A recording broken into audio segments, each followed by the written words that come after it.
Behind the Knife, the surgery podcast. Relevant and engaging content designed to help you dominate the day.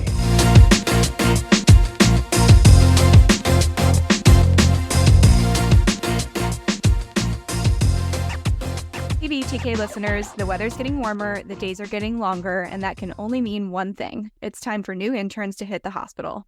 Don't worry, though. We've got your back. I'm Nina Clark. And I'm Shanaz Hossain. And this series will give you some practical tips and tricks for dominating your intern year. Shanaz, I thought all interns needed to know in surgery was eat when you can, sleep when you can, and don't with the pancreas. I mean, that's a pretty good starting point, but I think there's probably a few more lessons that we learned during our intern years that we can impart on these fresh interns. How did your first day of intern year go? It's been so long. I'm just thinking back to my own. I just changed my email signature today to Nina Clark, PGY5 General Surgery Resident, which felt very, very old.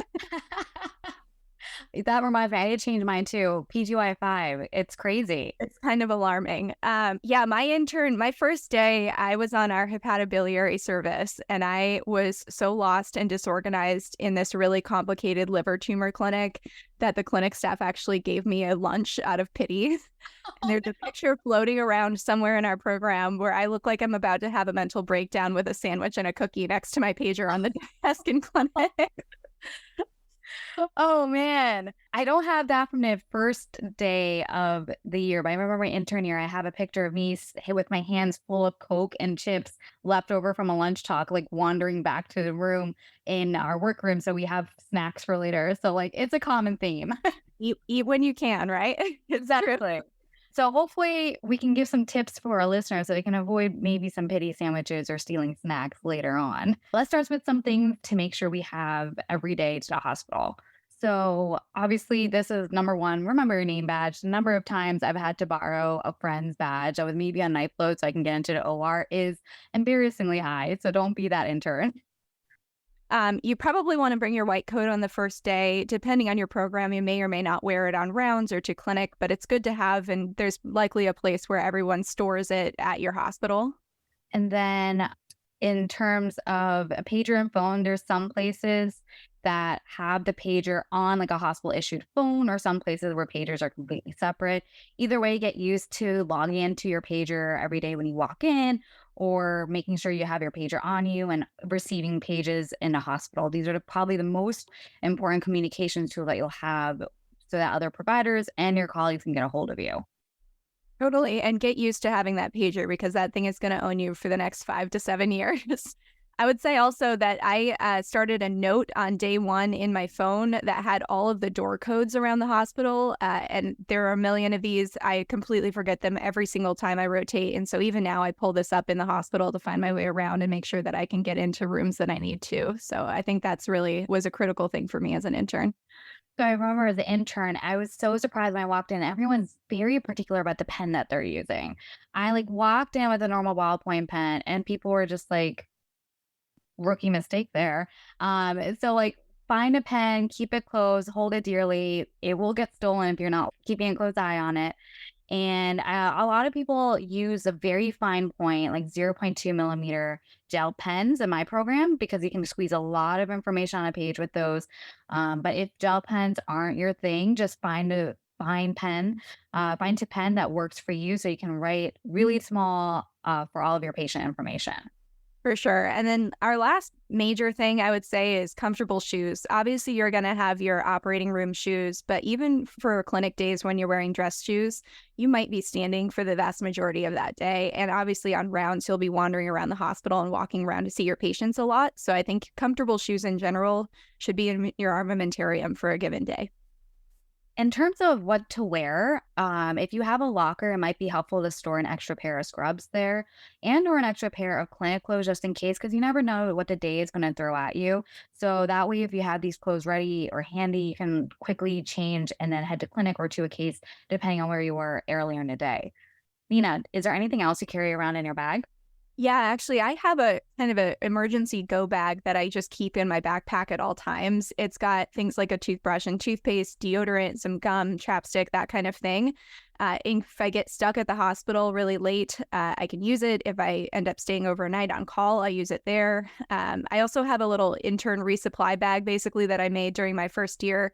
That's got my extra pens, some suture for practicing during downtime, and that kind of stuff inside of it. I typically bring my laptop, even though I work 9 times out of 10 on the desktops in our workroom, but it's nice to have something portable too.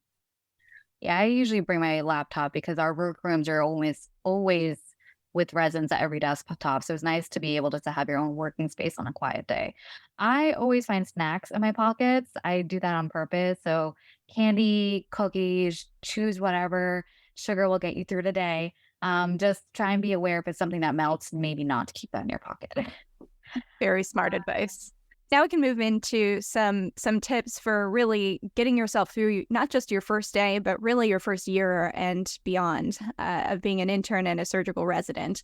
And I think really the critical point here is developing a really solid organization system. You will very likely be printing the list for your team every morning. At least at our program, our interns definitely do that every day. And I think as you start to develop your own flow for pre-rounding on patients, think about developing a system that goes in the same exact order every single day so that you're looking through things really systematically and making sure that you never miss anything. For me, my order starts with overnight sign out from the night team. I look at overnight notes from nurses or consultants. I look at vitals, ins and outs, labs, imaging, path, and micro. And I write things down in the same exact place every single time on my paper. My eye is really used to the way that I've formatted my list. And so I look at the same point to look at my vitals or my labs or what have you. That way I don't have to memorize any of the numbers, but when I'm presenting and I'm asked specific details, I know exactly where to find them every day. On top of just organizing your system, organize it what you need to do as well. As you're going on rounds, try and write down different notes on different patients on things that need to be done. But obviously, it's really hard to get everything when you're walking between rooms. So when your team is going over the list, make sure you're writing down everything that needs to be done for the patient. Even if it's not specifically assigned to you, it's good to be, if you have some downtime, especially as an intern, to double check that all of these tasks were done and come up with a system on how you can keep track of things that were done but need follow up on, or maybe need to check a value later, or if you want to check if someone else had time to put it in, if it wasn't explicitly your order to put in. I think, Nina, you and I both use a checkbox system to do our to-dos. For example, when I do a checkbox, I write a box when I know to order or something needs to be done.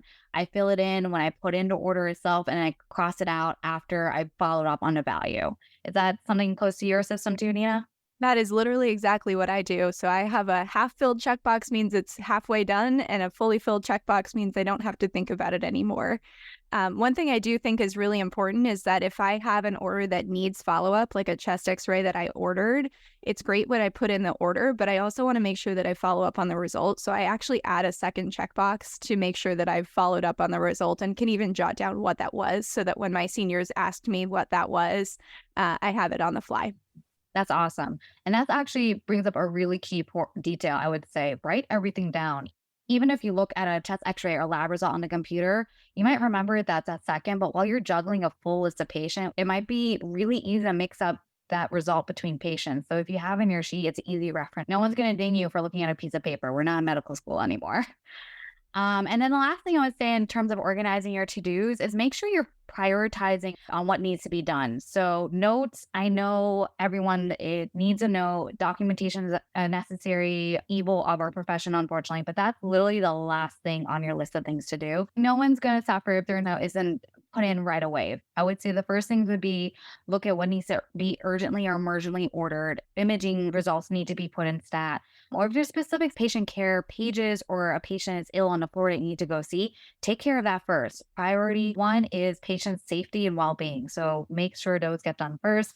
Then look at if you have new consults in the morning, take a look at them again. Same thing, see if they're urgent, emergent, if the patient needs to be seen sooner rather than later. Then start working on discharges, put into orders. Orders take time to implement and they're quick to put in. So try and throw those in as quickly as you can. And the last thing of the day should be notes. Totally agree. And I think, not just seeing consults, but also calling new consults when you're calling for consultant teams to get involved with your patients. Doing that earlier is just kinder to those teams. It gives them more time in the day to see the patient, staff them, and get back to you with recommendations. And so giving them the most time possible, I think, is really helpful. Definitely. One thing I always ran into as an intern is we would finish rounds at like 7:15 because we have to go to the OR by 7:30. But sometimes medicine services are doing handoff then and might not be able to take your consults. So just keep that in mind. 100% sooner is better. Be a little mindful of that and figure out what time works for them. You will definitely figure out that surgical residents are the earliest risers in the hospital, whether we like it or not. Risers are ones that always stay awake. It's one of the two. Okay, Nina, I think we got the morning covered. What do you think? Agreed. Let's move on to the rest of the day. What happens after 7:15 when everyone else goes to the operating room and you're stuck on the floor as the intern? Exactly, because this is going to be your domain. I think really the hardest part about balancing this as an intern for me was playing whack-a-mole with the new problems that crop up during the day, in addition to my huge to-do list that I would develop during rounds. I think as you're working through your to-dos, you really need to keep a flexible mindset and adjust your priorities when something new arises from the pager. Shanaz, how do you organize your PM updates and how things flow throughout the day? I tried a few different things. I think the one that stuck with me was the color coding system. So in the morning, orders would be one color, and then in the afternoon, I would switch to either another ink if I have one of those multi-ink pens, or just another pen completely in a different color to separate those two. Something that helps differentiate between a morning that fits your flow. Totally agree. I think really whatever system you end up using, just write it down. We can't emphasize this enough. You really want to be able to succinctly tell your senior resident, I followed up on X, it showed Y. This patient had an episode of X, I did Y, when they drop in on you during the day, and you can really never predict when that might happen. So having everything written down and having it organized so you can tell which stuff is new and which stuff is old from rounds is really critical. Speaking of seniors, Shanaz, should we talk about loading the boat?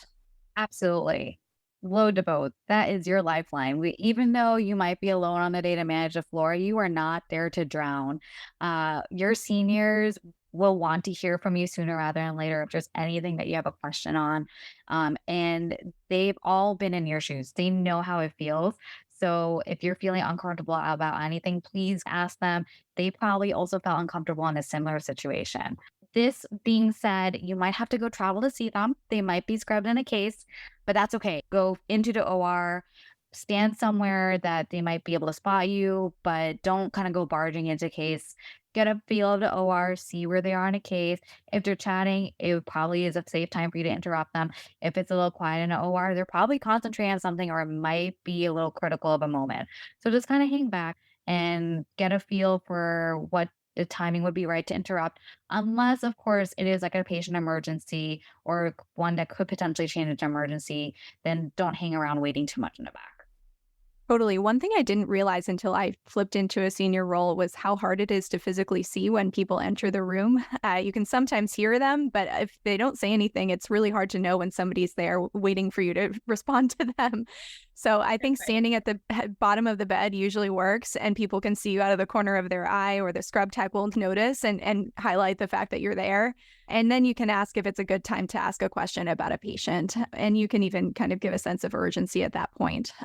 The other thing I think with your seniors in general is ask so many questions, especially in this first week or two of intern year. Everybody knows that this is an incredibly stressful day and a year in general. We are all here to help you. And that Tylenol order that is completely stressing you out today, we know is going to be second nature by the end of the year. So we expect these questions. We all had them when we were juniors. And I think really it is critical for you to just feel comfortable asking. Again, like Shanaz said, this isn't medical school anymore. Nobody's grading you. We really just want to make sure that you can be the best and safest doctor that you can be as soon as possible. That being said, I also think using nurses to your advantage during this week in particular, and this year in particular, is so critical. They are super aware that this is the first time that new interns are hitting the hospital, and you will totally set yourself up for success if you can respond to pages promptly, ask nurses directly about their concerns or if they have suggestions for what you should do.